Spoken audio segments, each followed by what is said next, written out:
तौबा करें तो फिर बदल जाएं, फिर तब्दीली आए। और ये कोई मुश्किल काम नहीं, जो बदलने वाले थे वो बदल गए। बड़ा कुछ करते थे पर फिर वो लोग बदल गए। हजरत फुजाला रदी अल्लाह ताला अन्हु कहते हैं कि मैं बड़ा दिलदादा था औरतों का,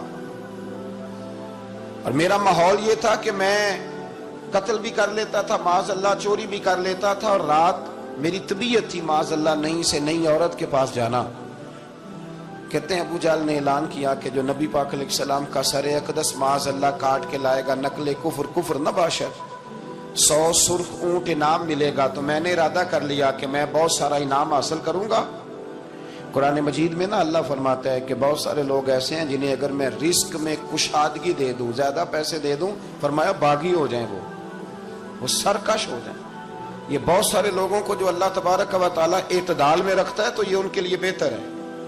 हर बंदा दौलत के होते हुए नेक हो सकता, तो ये अल्लाह अगर रखता है ना एतदाल में तो शुक्र करे अल्लाह का, वरना तो लोग अय्याशियां करें, पता नहीं क्या कुछ कर गुजरे।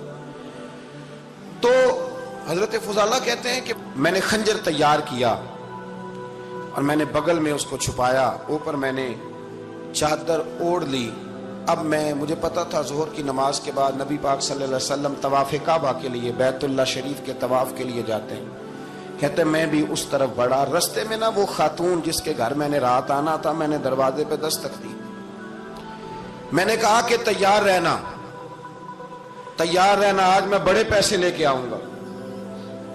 उसे मैंने ये कहा और फिर मैं चला गया बैतुल्लाह शरीफ का तवाफ करने। कहते हैं अल्लाह के महबूब भी तवाफ कर रहे थे तो मैंने भी तवाफ शुरू कर दिया। इरादा ये था कि जहां नबी पाक अलैहिस्सलाम मेरे करीब से गुजरेंगे तो मौका पाकर मैं हुजूर के जिस्म अक़दस पर खंजर खोप दूंगा और माज़अल्लाह शहीद कर दूंगा। कहते हैं हुजूर एक दफा भी मेरे पास से गुजरे तो मैं हिम्मत ना कर सका, दूसरी दफा भी पास से गुजरे तो मैं हिम्मत ना कर सका, तीसरी दफा भी गुजरे तो मैं हिम्मत।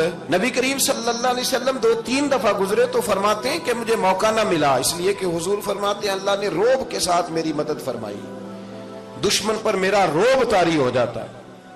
फरमाते हैं जब चक्कर पूरे हो गए तो महबूब करीम ना छठे चक्कर पे फरमाने लगे फुजाला चक्कर एक रह गया है, बेखबर हो जो गुलामों से वो आका क्या है, एक फेरा रह गया। कहते तवाफ मुकम्मल हो गया तो महबूब मेरे करीब आए, फरमाया वो काम करते क्यों नहीं जिसके लिए आए थे। मैंने अर्ज की या रसूलल्लाह कौन सा काम, कैसा काम? अंदर तो चोर था ना, बांझ फकीरों किसे नहीं मारिया ए हुई चोर अंदर दा, अंदर चोर था ना। कहते हैं हुजूर ने मुझे कंधे से पकड़ के हिलाया, फरमाया करते क्यों नहीं। जब हुजूर ने हिलाया तो वो खंजर भी पैरों में गिरा और मैं भी रसूलुल्लाह के पैरों में गिर गया। मैंने कहा हुजूर मुझे कलमा पढ़ा दें। कहते हैं हुजूर ने पहले मेरे दिल पे दस्ते मुबारक फेरा, फिर मेरे नबी ने मुझे कलमा पढ़ा दिया। अब ना मुरीद होने वाला कहता है कि जी आहिस्ता आहिस्ता मैं ठीक हो जाऊंगा। अब वो आहिस्ता आहिस्ता का क्या तर्जुमा है ये बिल्कुल समझ नहीं आती। भाई किसी बंदे से 5 लाख रुपया लेना है तो उससे वो कहता है जी मैं आहिस्ता आहिस्ता दूंगा, 500 रुपया दे दिया करूंगा रोज का, तो कहते हैं मेरी रकम खराब होती है, पूरे दो।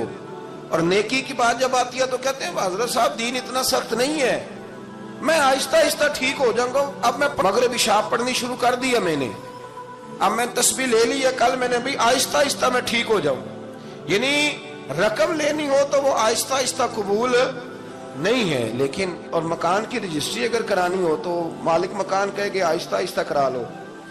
कहते हैं पैसे पूरे दिए, सवेरे चल और बयान दे, ये क्या बात हुई। यहां ये जो हमारा माहौल था ना, कर लेंगे हो जाएगा, यकीन करें लोग कब्रों में चले गए हैं पर मस्जिदों में नहीं आए।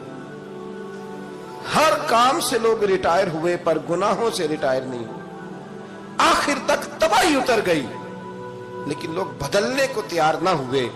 हजरत फुजाला कहते हैं अभी मैंने कलमा पढ़ा, अभी मैं वापस आया, रास्ते में वो बीबी खड़ी थी। कहते हैं मैं वो शख्स था कि औरतें मरती थी मेरे ऊपर और किसी की जुर्रत थी कि वो आए बाएं शाएं करे, लेकिन फरमाते हैं मैं बीबी के पास से गुजर गया। पहले तो उसका ख्याल था रुकेगा, लेकिन जब मैं रुका ना तो दरवाजे पे आई, और जब मैं गुजर गया तो उसने आवाज दी, लेकिन मैंने सुनी अनसुनी कर दी। जब आगे बढ़ा तो मेरे पीछे दौड़ी। فرماتے مجھے پکڑ کے کہنے لگی فضالہ تجھے کیا ہوا، تو وہی نہیں جو یہاں سے گیا تھا؟